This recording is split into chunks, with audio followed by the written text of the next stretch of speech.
want to chime in on what's happening with your favorite KFAN program, make your voice heard on the Brad, Sean, Brian text line. Let us know what you have to say by texting your message to 64686. That's 64686. Standard message and data rates play.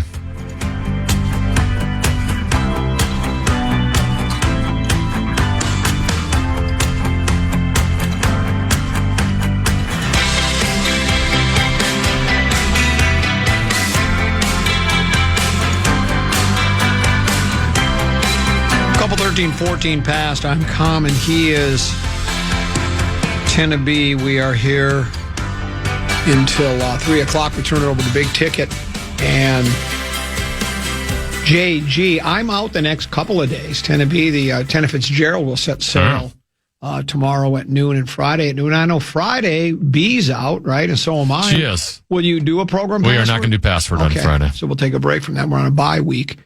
Rosen will be with you tomorrow. That's anticipated, right? So I'm disappointed you aren't here for his return. Yeah, so I think you'd get him going on Italy better than I can get him going. Yeah, but I can write you some lines if you want that you can tweak them with. Ask them if they when they say goodbye in Italy, if they say aloha. So. Do you have anything scheduled? I'm playing hockey, I'm assuming. Oh, right? Lots of lifeboats tomorrow. Okay. So we're going to have Dane Moore on at 12:30 to talk Wolves. Right. It's obviously a big day tomorrow. You got Wolves and Wild both in Game 6s with a chance to win their series. Correct. Kelly Panic of the Frost is going to join at 1:15 tomorrow. They start their playoffs this weekend. Ryan Carter, television analyst for the Wild, will join at 1:30, and then Rosen at 2. So lots of lifeboats tomorrow. Yeah, lots of lifeboats. And then Friday, Micheletti is going to join in studio for an hour to recap tomorrow night's Wild game. Okay, very good. Let me ask you a question. And Wes Walls. Wes Walls. He's going to join at 2:30. Will you ask Wes if he wants to see if he can avenge his loss to me? And I'm 1-0-1 against Wes. Yes, I've witnessed both. Yeah, he's not beating me in golf. Why don't you see if he wants to go play with us someday? I'll let you go play with us again. He's a stick, though. He can play. I mean, that day was at Prestwick. I think I shot 76 and he shot 77. Then we went out the next day and I think we both shot 76. No, I think the Prestwick one was the second day. If I recall, the first one I thought was at Brookview. Oh, was it? I thought they were both at Prestwick. I think it was at Brookview. Was it? Okay. I don't know why. I don't know. All I know is I bested him. Whatever it was, I did beat him. This would be like a 5-3-4 question that you didn't ask me, but this is something this is a perfect 5-3-4. Yeah. Wild and the Wolves both have 3-2 leads in their first round playoff series. They both play tomorrow night. Comment, which team do you think has the best chance to eliminate their opposition tomorrow night? That's kind of a 5-3-4, isn't it? I'm going to ask you, I'm going to turn the tables on you. Which do you think has the best chance to end their series? Is it the Wild winning 4-2, or would it be the Wolves winning in advance? Well, one team's missing their best player. Yeah. So just on that alone, I think the Wild are probably going to be slight favorites to win their game. Right. Whereas I saw that the Wolves, Denver's favored to win the series. I'm not even talking about tomorrow night. They are favored to win the series in Vegas right now. Okay. So, well, that makes sense. I mean, okay. Well, still, yeah. The basketball community is going to be, get off and stay off and all that. Well, when you're missing your best player, he is your best player, top to bottom overall. And then the guy that's played every game, and, he's your dog, and that's dog in a good way, as LaBelle wanted to point out when he called him a dog. DiVincenzo, who's a 3-point threat at every time he touches the ball. And he plays really good defense. He's a get-in-your-face kind of a guy. You're missing your starting backcourt. And Ayo's been very good, but but the Wolves, you just don't have the same margin for error, right? Whenever you have Anthony Edwards, not everyone on the team needs to be going offensively. Correct. Right? Jaden McDaniels doesn't need to have a great offensive game for you to win the game. Ayo doesn't have to come off the bench and put in 30 for you to win the game. Yep. Bones Highland doesn't. But when you don't have Anthony Edwards, all those guys, the Nas Reeds, the Jaden McDaniels, the Ios, the Bones, and without Dante too, we should say. Right. They all have to play well offensively, so it can happen. Yeah. But you just have a lot less margin for error. I would suppose this is just my assumption of what happens in the net. You're down 3-2, you're Dallas, you're on the road, so you come out and you force the issue right away early, right? I mean, you try to see if you can get all over them and get an early lead, a goal or two, right? You're not going to just kind of play let's play close to the vest. Yeah, I don't think they're going to want to keep it 0-0 as long as possible is what I'm trying to say. Dallas might, but yeah. You think they would? You think they'd like to keep the game scoreless as long as possible? I think that the crowd is going to be juiced. I think we're going to see it at the Wolves game, too. The crowd is going to be juiced. Dallas is probably going to have to just try to survive the first period. Or my biggest fear is Wild players are so juiced that now they're a little bit reckless. Oh, right. And now you get, hooking penalty here, tripping penalty here, roughing penalty here. And you put Dallas. If you put the Dallas on the power play within the first 5-6 minutes and they score, then that just completely changes the vibe of the game. So that's what you got to watch out for if you're the Wild.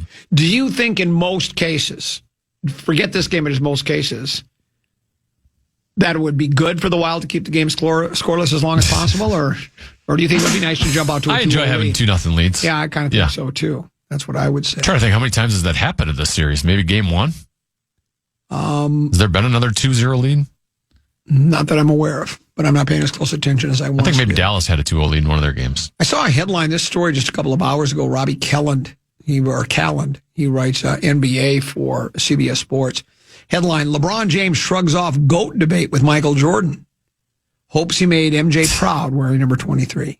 Over the course of his 23-year career, LeBron James has steadily climbed the ranks of the all-time greats and can look any of basketball legends eye to eye with his list of accomplishments and accolades. At this point, the debate over who is the greatest of all time is largely between James and Mike Jordan, with each player's staunchest supporters dug in on the other side, unwilling to cede any ground.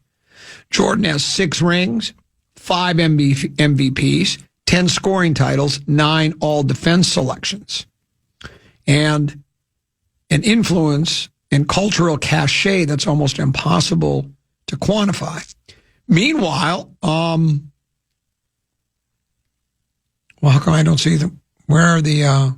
here's James. He has 4 NBA titles, 4 MVPs. He has more career points than MJ. He averages 4 fewer points per game, but actually 3 fewer points in games, points per game. He has 21 All-Star selections compared to Michael Jordan's 14. James won't just give the GOAT title to Jordan, but he also isn't willing to claim it outright himself.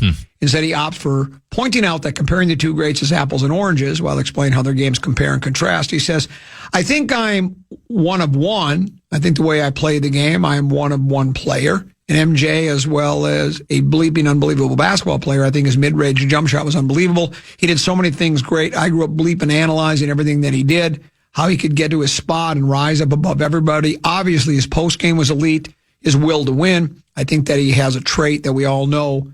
That is a trait that we all know and that we all wanted to be like. We want to be like Mike. Like Mike. His determination to win. James's frustration with the GOAT debate stems largely from how it pits the two legends against each other rather than celebrating their accomplishments.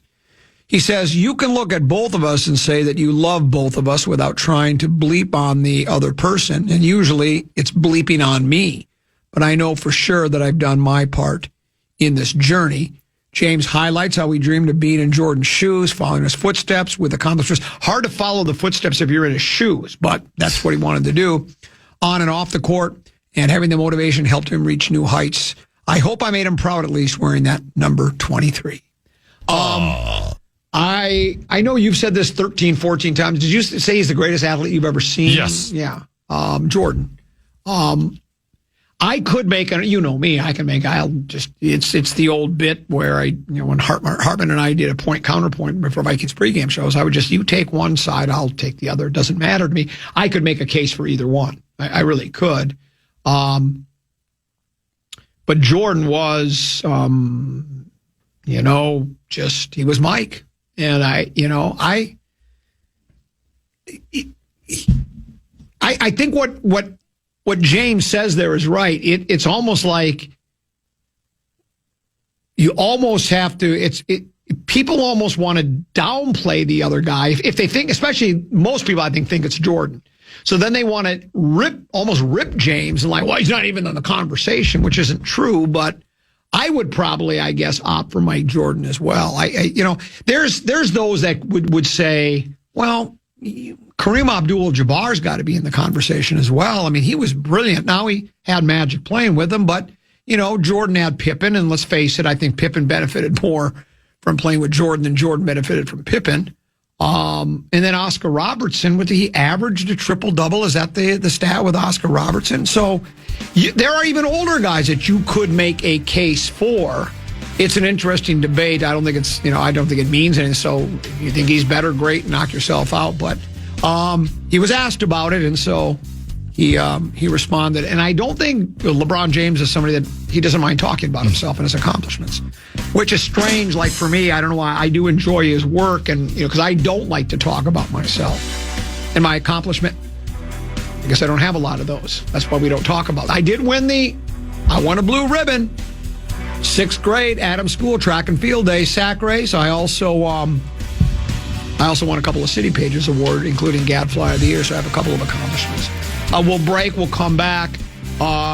Tennessee's got a keyword though. If you use it's our national cash contest. What you got? Yeah, the fan and BigDeck.com want to give you a shot to win bonus bucks with our national cash contest.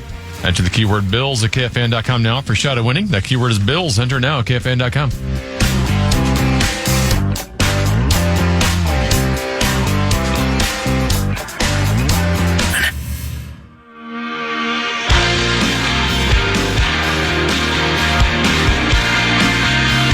Bucks is back on KFAN. We have 9 chances for you to win $1,000 every weekday. That's every hour from 9 a.m. until 5 p.m. To enter the keywords and learn more, head to KFAN.com. Bonus Bucks is presented by BigDeck.com.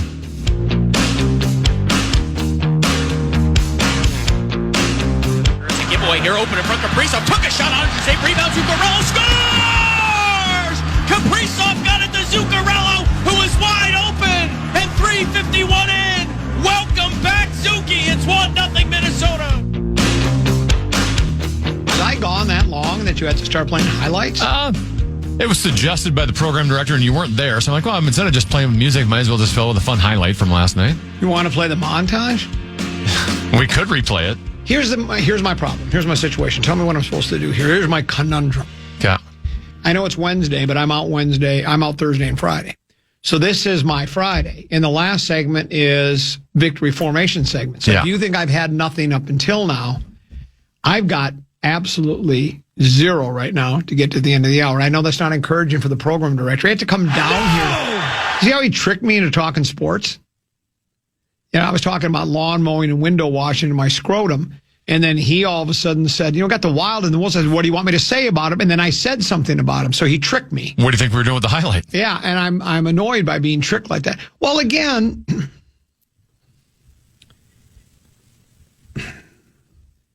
this is just the truth, whether you want to believe it or not. The only really good sports radio, talk radio, sports topic is football. We talked about it just the other day, I think. It's the football's, what's there to say about the Wild? Tell me what you would say about the Wild right now if it's your segment. You're just coming back from break. You played the highlight. Now what are you going to say? Well, they sure looked good last night. Sure was nice having Matt Zuccarello back. Yep. Okay. Immediately had chemistry with Kirill Kaprizov. Helped that power play. They scored a power play goal last night. Kaprizov with the big empty netter. It seemed like, Okay. There we go. So where do we go from there now? Let's preview tomorrow night's game. Well, I guess got to skate hard, try to stay out of the penalty box. Here's a hockey thing I have for you. I saw it again, I think, last night.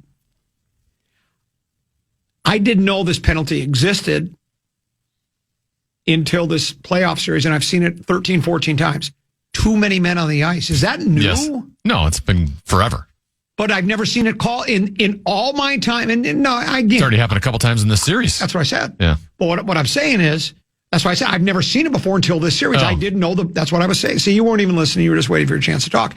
I didn't know there was even such a penalty in all the years of watching hockey. And there was a time I did watch hockey and pay close attention to it. I never saw too many men on the ice called. I've seen it called almost a half a dozen times here. Is that a new rule? Has it been around forever? Why have I never seen it called before? Well, you got to watch games. Watching more carefully now? No. I just think you probably haven't watched a lot of hockey games during your time. I just said, before you were born, I watched hockey all the time, constantly. I watch hundreds. I probably watched more hockey games in my lifetime than you've watched in your lifetime, but that's only because I'm older than you. And I've never seen that penalty called before. I'm guessing it happens a little bit more in the playoffs compared to and it happens in the regular season. But it's more likely to happen in the playoffs because you're a little bit more dead set on line matchups and combos and stuff like that. Whereas the regular season, you're still matching up lines in the regular season, but you can get away with some things. Well, is it sort of here's what I'll also say about the rule. Now, why is he... Second time on the show today? Hockey. Of course, I'm talking about my lack of knowledge about hockey, which doesn't surprise anybody. But is there kind of a fine line? Because it seems like it's not like he's trying to sneak and stay on the ice to deflect the puck. He's trying to get to the bench. He's just a little late. Get it? So do you have to be, when can the guy... There's a lot of gray area. I see. There's gray area. Well, obviously some too many men are obvious. There's just six guys out there skating on the ice. Well, sure. Or seven if you count the goalie. Yeah, I can see that. But then there's also...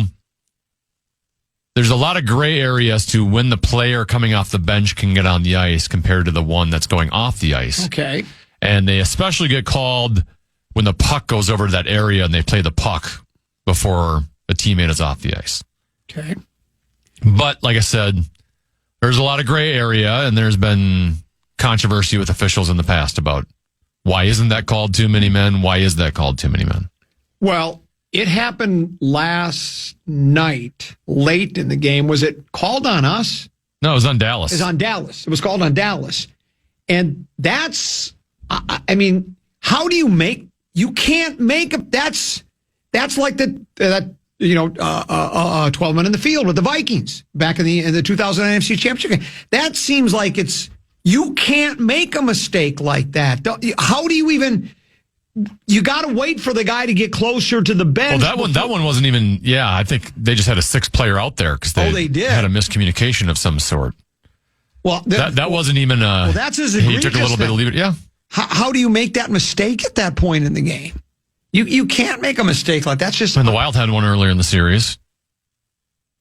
I don't know how you make that mistake. I never knew there was such a rule. I mean, I know you can't have that many men on the ice, but it seems like everybody's intention is to leave the ice. It's not like they're trying to stay on, but I guess sometimes they do stay on, though, right? They go to leave the ice, someone comes off, and then the puck goes that way, and then all of a sudden he stops it and plays it. Well, then you have to call it, sure. The other one is, and you have to, again... I would just say it's hard for me to define exactly what it is at times. But if you've played enough hockey, you just kind of know. Here's one. It just came into the Bradshaw Brian KFAN text line. It says, "Common, if you're looking for a topic, perhaps you can discuss euthanasia."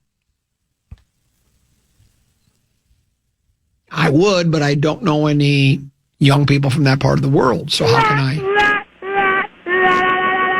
This one says, "Common, didn't you go 10 years without watching a Wild game?" I did. As a matter of fact, when they first became a team, I've told this story before. Was that 99 or 95? When was it? 2000 was their first year. 2000, their first year. I watched the first 5 minutes of game one, and then I said, why am I watching this? I don't like hockey. And I didn't watch another second of Wild hockey for 10 years. And I rued the day I watched it for the first 5 minutes, because I could say I've never watched Wild hockey ever in my life, which would be a lie, because I did watch the first 5 minutes. Now... once we get to the playoffs, I've enjoyed it. I remember why now. It harkens back to those thrilling days of yesteryear when I did enjoy hockey, when I played boot hockey, and when my brother played Bantams over at Columbia Arena. My brother was a really good defenseman. He was a good hockey player. And was he a standout defenseman? He was a standout defenseman. And I would go watch games. My dad, his dad too, of course, and we'd go to the games and I'd watch my brother play. I just loved it. My dad built a rink in our backyard when we lived in Brooklyn Park. He actually built a rink. He had boards and everything. My dad was in it. My dad loved hockey. He played hockey too. So and I just never learned to skate. I don't know why. I just never did. But I've recanted this tale. The first ever North Star. If you'll remember when they finally added, was it 6 teams to the original 6? It was the Oakland Seals, the St. Louis Blues, the Minnesota North Stars, and I forget the other, I couldn't tell you, 3 other teams they added. And they were in separate divisions, but they had it so that the Blues went to the Stanley Cup Finals. An expansion team played, and I think it was the Blackhawks. Maybe it was Montreal. I don't know, but they lost. But Minnesota and St. Louis played in what I'm assuming it was the Western Conference back then. They went to Game 7, and the North Stars lost to the Blues. Well, I remember watching as a kid. I was hiding behind the couch because the game was I think Game 7. You can check this. Game 7, I think, went to like double overtime, and the Blues won 2-1. So I love, but I'd never seen that play called in hockey. And here's another one that I don't understand about hockey. You know when they call offsides? Yep. Sometimes you'll see guys skating back to get onside, yet the puck goes over, but they let it go, or am I seeing it wrong? As long as you haven't touched the puck, you're fine. Okay. So the puck can be in even if you're offsides ahead of time, but the ref won't blow it dead. So a lot of times they'll just dump it in the corner. I see. Okay, I see. Because I've always wondered, it almost seems like it's just to their whim and fancy as to when they want to call it.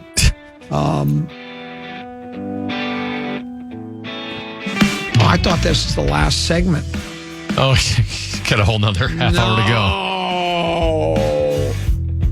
You want me to play another wild highlight on the other side of the break? Could you play a wild highlight package for us? I thought we were in the last segment. I looked at the clock. I heard you playing music, and I'm like, well, this isn't the show indie music. You boy. Oh, you know what I have? I have so many text messages to get to, so we'll get to a lot of those, and most of them are sports related, so we'll do that. I also have another one of those list radio things. They're back at it in the NFL already. They have power rankings for after the draft. And I think you'll be pleasantly surprised. We'll break. We'll come back with a little This, That, That coming in program on the Fan.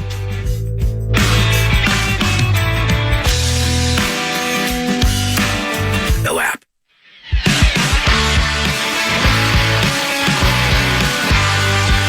Hey, Carboni's Pizzeria wants to fuel your Game 6 playoff party Thursday night. Visit one of their 30-plus locations to enjoy delicious food and get ready for the playoff run. Find your nearest Carboni's today at carbonispizza.com. Across the Rantanen. Rantanen in front of Bogosian. Fired a shot. Knifed it wide. 5 seconds left. Haskin at the left point. Has to hurry. Took a shot. It's trickled around in front, and the Minnesota Wild hang on. They've got a 3-2 series lead. They double up the Stars 4-2 with a win here in Dallas, and they will have the Stars on the brink of elimination Thursday night in St. Paul.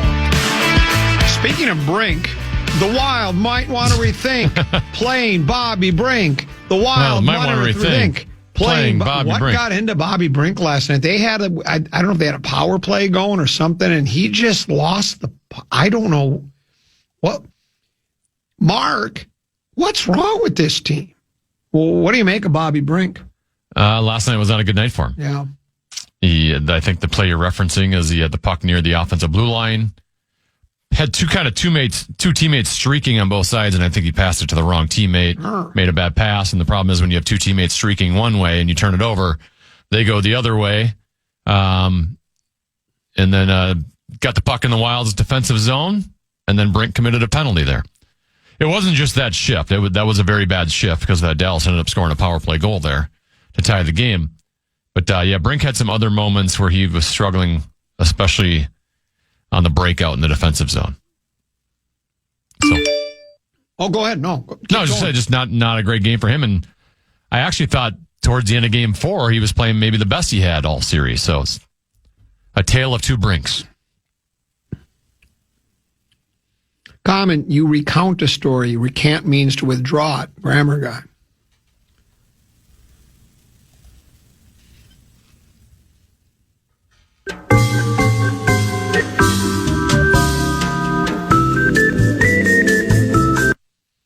Did you know that, Tenneby? Then why didn't you tell me? I always love that one. Close circuited grammar guy. It's a bit. I was a Richard, but is it really my fault? Am I supposed to correct everybody's Grammatica errors? Weren't they the Grammatica brothers? Kickers. They were kickers, but they were Grammatica incorrect. Jeff Hagedorn used to do this 6 to 9. This was before I had a show. I would be board operator and update guy for the Chad and Barrero show 3 to 6, and I would hang around and do the 6 to 9 one as well with whoever was there. And at one time it was Jeff Hagedorn, who went on to a illustrious career after the fan as the pregame, halftime, and postgame host of Houston Rockets basketball. In one show, he started using he must have heard the word for the first time ever, because he used the word recant like about 13, 14 times, or at least 6, 7 times during the show. And he was using it in the wrong way. He was using it as if he was recounting a story. And he kept doing it, and I just let it go. And then at the end of the show, I said, by the way, you were using the word recant improperly today. He goes, what do you mean? I go, well, recant means you're taking something back. And he goes, why didn't you tell me? I go, because I thought it was funny. Was that wrong of me not to correct him? Is that my job as the sidekick board op? I'm a high school dropout. Would he even have believed me had I told him? Right? I just didn't think it was my responsibility. I saw another Wild-related text message. This one. Common, how about run out the clock? We do today's Wordle and connections together. We could do that. I got Wordle last night. Quack. The first thing I thought of was quack, quack. Tennessee when I saw quack. When it comes to the Wild. This one says, Jamie Benn gets fined $2,600 for a nasty cross-check to the back of Hartman's head. Just what does a player have to do to get suspended? Why wasn't he suspended for that? Would you say that's suspension worthy, what he did? And why don't they suspend? Is it because it's the cup and the playoffs? I think they are always more hesitant to suspend players in the Stanley Cup playoffs for financial reasons. Not that Jamie Benn is one of the Dallas Stars' best players, but they want all the best players on the ice. They probably also like the conversation of fans' bases whining after. He deserves more of a punishment than $2,600. That's just, he can find that in the cushions of his couch. Yeah, that's the other thing. That's nothing, and he intentionally cross-checked Ryan Hartman from behind. I do wonder if Hartman being the recipient, because Hartman has been known to be a gadfly, an agitator, and I also think he takes dives. So I think sometimes he doesn't get the benefit of the calls because they're assuming he's diving. The fact that Hartman didn't get hurt, it's so weird, right? I always feel like the punishment should be based on the actual intent, not on the result. If Ryan Hartman gets knocked out of the game and has a concussion and is not going to play in Game 6, then I think they would be more likely to. Sure. The action is still the same, regardless of whether he got hurt or not. Is the fine? But I've had some people send me. Austin Matthews got suspended for a game for delivering a very comparable cross-check. Okay. Let me ask you a question. I do think if it's a regular season as opposed to playoffs, they probably do suspend him. Let me ask you a question. Do you think, let's face it, of the 4 professional men's sports league, the biggest contracts are in basketball, right? And then football next. There are some that are really big in football, but when you look at, there's fewer people in basketball, and so there's so much money generated, they got to dole it out. So it seems like everybody's a multi-million-dollar player. They're all making quarterback money. Yeah. And then you've got the NFL's probably next. Major League Baseball, of course, they got some big ones. They got some big ones, but you got like the Twins, where I think most of their guys are making like under $1 million or right about that. They're making $750,000 a year. NHL doesn't pay a lot either. So is the $2,600 commensurate with what they make? Because if you look at the NBA, Jokic just got fined $50,000. $50,000 for running down the court and confronting McDaniel. And then McDaniel got fined too, didn't he? Did he also get a fine for that? No. Or who got fined? Somebody else got fined. Why is his name escaping right now? The power forward. Julius Randle. Oh, yeah, Julius Randle. I was confusing Randle with McDaniel. And that was $25,000, right? He got $35,000. $35,000. So those are some big, $2,600 $2,600, like you say, they're big, but compared to what the NBA players are making, that's really not that exactly. big. But that's what I'm saying. It seems like it's commensurate with the salaries they make. Because, like you say, 20. If a guy in the NBA got fined $2,600, he would just say, "Watch this, I'm going to do it again. You can fine me as often as you want for that kind of chump change." Can you make that last? I think the NHL enjoys having like the storyline now, right? Yeah, Because Jamie Benn is now the enemy in Game 6 tomorrow night. Every time he touches the puck, which is very rare because he's not the same player he used to be, he gets booed. He becomes the villain. I think the NHL likes having that villain. Yeah, a lot of what's really weird is like in football, hometown fans will boo their own villains. Like, remember Moose Johnson? They would boo him all the time. He would touch the ball. It was just bizarre. I always love that one. Common, I love that you've been doing sports talk radio in a hockey state for a couple 13, 14 years and don't even know what offsides is. Keep being a common man and keep getting the hockey homers going. It's so much fun to listen to them text and call in and be I always love that one. Well, I know what offsides is, but the technicality, because it looks like to me a lot of times they are offsides, and it's like blow the whistle. You're on the wrong side of the line. Seems like it almost seems like it's just a judge. You know what? I think I'll call it this time, and I think I won't. Run for the Roses tend to be on Saturday. I don't know what number it is. They've run for the Roses a lot over the years, and as Nostracommonus, and it was again I've made many mind-boggling prediction over the years. It's just sort of I don't call it a skill. I just have a knack for it. I don't even know what it is. Probably dumb luck, with emphasis on dumb.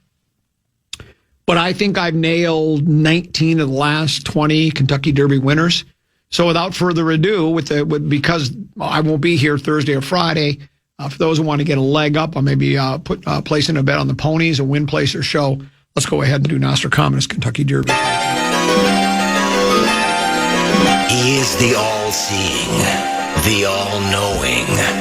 He predicted the Twins would win the World Series in 1991. He predicted in spring training that Torrey Hunter would leave as a free agent. We also remember numerous other predictions, the Brad Radke home runs. I'll take Gloss with a 2-run shot. I say by 6:21, Radke gives up a homer. Pitch on the way, Rock deep center field, heading for the Windows Restaurant. It's up, and there she goes, off Windows Restaurant. A mammoth 2-run home run for Troy Gloss. Chester Taylor's big day. Here is my prediction. Vikings will run roughshod over the Raiders. They won't miss Adrian Peterson. Chester Taylor will run for 160 yards minimum and 3 TDs. Touchdown!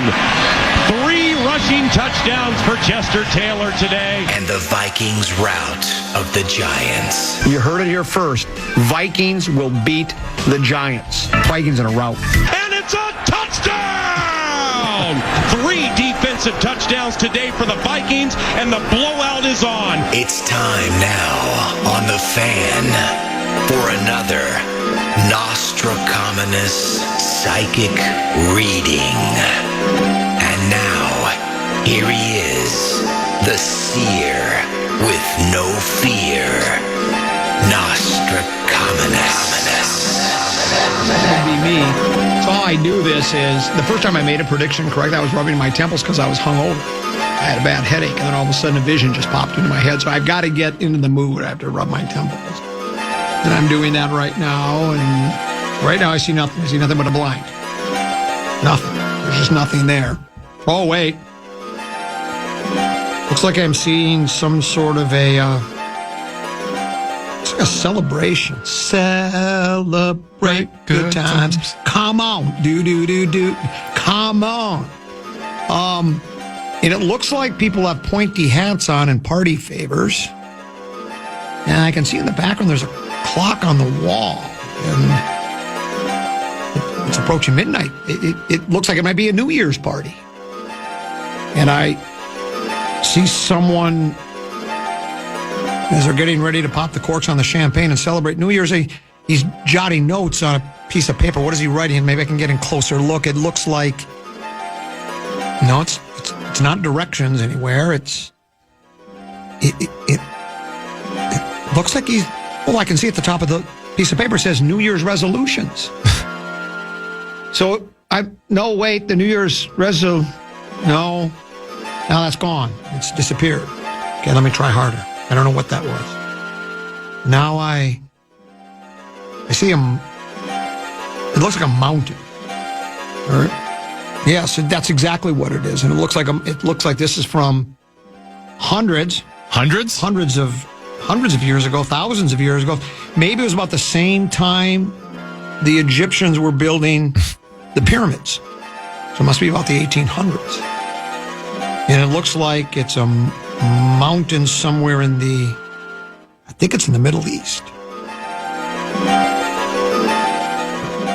When I'm seeing an old man take a look at my life, and he's really old. He looks like he's close to 600 years old. 100? And he's got really, as you would expect, his hair and his beard are white. It's not Paul Allen. And he's carrying, it looks like he has a couple of stone tablets. And these stone tablets look like they have words etched on them.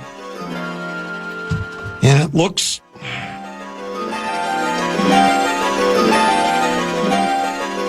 And it looks like that they represent a covenant between God and the Israelites and are considered fundamental to both Jewish and Christian faith. It looks like they are, well, they're tablets with 10 commandments on them, Tenneby. There are 10 commandments on these tablets. And now it's disappearing again, and I'm seeing a camel. That's it. It looks like, is there a horse named Mount Sinai? New Year's Day, resolution? I don't have the list. Well, first, there is a horse named Right to Party, which is where I thought you were going first. Okay. With the New Year's Eve party. Oh. But no, I mean, there's a horse wearing the number 6, 8-1 odds, named Commandment. Commandment. So that's where that vision came from. The 10 Commandments. And you know what's really interesting? Is I'm a New Year's resolution guy. How about you? Do you keep New Year's resolutions? I don't. I actually do, and I do jot them down on a piece of paper, and I just looked at mine the other day. Not only have I broken all of my New Year's resolutions, but, speaking of commandments, 7 of the 10 commandments as well. You know what I love about the Kentucky Derby? If you want, you can watch. It's almost like they have a pre-race show that's as long as the big game pregame. Yes. It goes like 10 hours. Now, if you want to watch the big game, it still takes 4 hours to watch because they have an extended halftime. The beauty of the Kentucky Derby is you can tune in at, let's say post time is 5:30. You tune in at 5:30, and in 2 minutes, you're done watching. You can go back to your life. It is the longest build-up for 2 minutes. It is. Of actual action. It's one of those, people have bucket lists.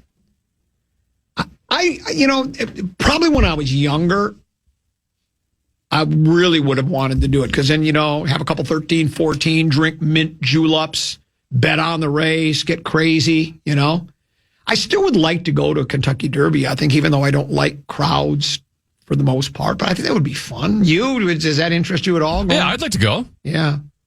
Kentucky Derby is my favorite horse race. Yeah.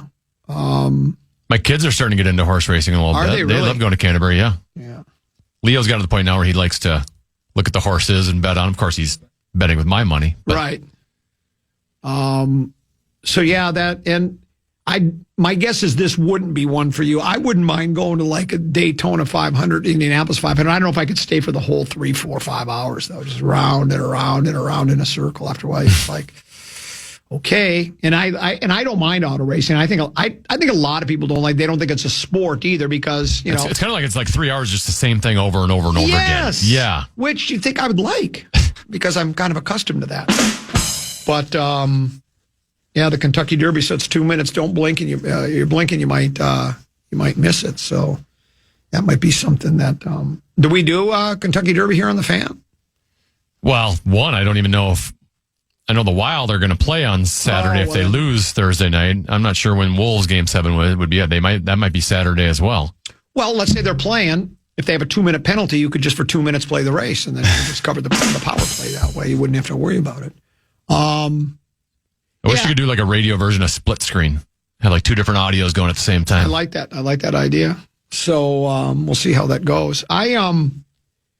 You would ended up not now. Deuce really, he was willing to pay the money. He wanted to go to Game 6, but now he's got another lacrosse match he's got to call in Game Time Minnesota. So, but he committed to it, so that's good for him. He didn't do the old not feeling very good, can't make it. Of course, maybe he's doing that right now, and I'm blowing his cover, but he wanted to go to the game, and I know that your kids were interested. The sticker price is just too much, right? Well, tomorrow night, actually, I already had plans that we'd set up months ago. Okay. So I'm not going to be able to watch the game live. No. Yeah, I'm already a little concerned about I have to do the 10 Fitzgerald on Friday, and both the Wild and Wolves are playing Game 6. I'm literally going to have to stay up to like 2 a.m. to watch all these games. I'm going to get no sleep. Why do you have to do that? Just do what I do and just... Oh, I'm a professional. So you think I can't do it like you do it. So you think that's unprofessional that I don't watch the games and then talk about I don't need to watch them. Who did I say was the most important? I watched those 4 games. Most important player on the Wild was Zuccarello.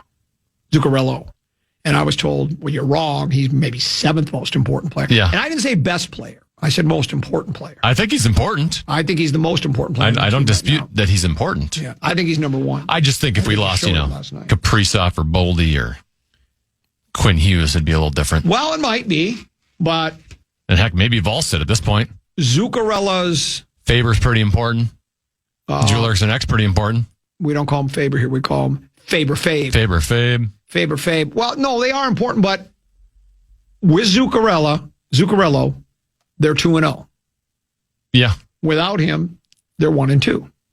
And their power play was non-existent. He's on the ice for a power play. Lo and behold, they score a goal. And he scored their first goal last night. He jump-started that club. Maybe you could say the same thing about Yakov Trenyan then. They're 2-0 with Yakov Trenyan. Well, maybe he's number 2 most important player on the club then. The guy that I loved the acquisition during the offseason was the Tarasenko, and he had a really nice regular season, but he's been kind of, didn't you say? He's been missing in action. Yeah, it's a little bit. It's a little fast for him. It's a little physical for him. He's got those older legs, older body, kind of like me. I know what it's all about. But with him, it just takes one moment of him and him alone with the goalie, and he can turn that around. He can turn around that narrative quickly. One shining moment, as we like to call it. Tenby, thanks for having me. Hey, great job. You as well. You will be setting sail tomorrow, skippering the 10 Fitzgerald on Thursday and Friday. Boy. Tomorrow, about 1 o'clock, I'll be north of that Anoka County line. My troubles will be behind me. I'll talk to you again on Saturday, though, for Tee to Green at 10 o'clock with Craig Warrington and Paul Peterson. Enjoy the rest of your week. Big Ticket and JGR next year on The Fan. And good night, Mrs. Calabash, wherever you are. Timberwolves superfan KFAN Stan Barrero. Listen back to any of Common Man's programs by podcasting on the iHeartRadio app or KFAN.com.